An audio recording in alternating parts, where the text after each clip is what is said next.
তো গাইস দেখো তরকারিটা হয়ে গেছে। তো গাইস ডাটা দিয়ে আলু দিয়ে এভাবে যদি সুস্বাদু তরকারিটা রান্না করা যায় তাহলে কিন্তু ভাত খেতে কোনো সমস্যা হয় না।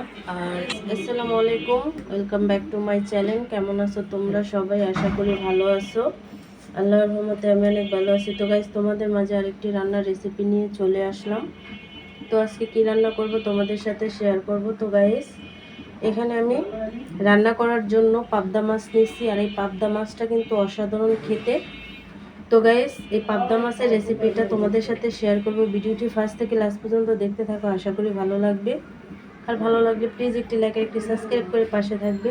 তো আমি পাবদা মাছ ভালো করে ধুয়ে মশলা মাখায় রাখছি। তো গাইস মাছ রান্না করার জন্য এখানে আমি মশলাটাকে খুব ভালোভাবে কষিয়ে নিছি। তো এখানে দিয়ে দিচ্ছি আলু আর ডাটা, ভাপ দিয়ে নিছি খুব ভালোভাবে। আর ভাপ দিয়ে নিলে কিন্তু ভালো হয়। তো আলু আর ডাটাটাকে খুব ভালোভাবে মশলার সাথে মিক্স করে নেব আর ভালোভাবে কষিয়ে নেব। তো গাইস পাবদা মাছ দিয়ে কিন্তু যে কোনো সবজি দিয়েই অসাধারণ লাগে। তো আলু আর ডাটাটাকে খুব ভালোভাবে আমি কষিয়ে নেব।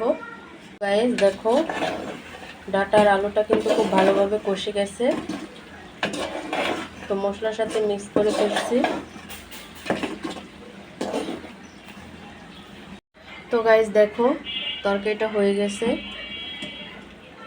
তো গাইস ডাটা দিয়ে আলু দিয়ে এভাবে যদি সুস্বাদু তরকারিটা রান্না করা যায় তাহলে কিন্তু ভাত খেতে কোনো সমস্যা হয় না। আর যে কোনো সবজি দিয়ে এই মাছটি কিন্তু রান্না করা যায়। আর ডাটা তো আছেই, আর ডাটাটা কিন্তু সবারই ফেভারিট। আর ডাটা যে কোনো মাছের সাথেই মিক্স করা যায়। তো গাইস আজকের রেসিপিটা কেমন লাগছে অবশ্যই কমেন্টে জানাবে। তো অন্য কোনো রেসিপি নিয়ে তোমাদের মাঝে আবার চলে আসবো। আজকে এই পর্যন্তই। সবাই সুস্থ থাকবে, ভালো থাকবে। আল্লাহ হাফেজ।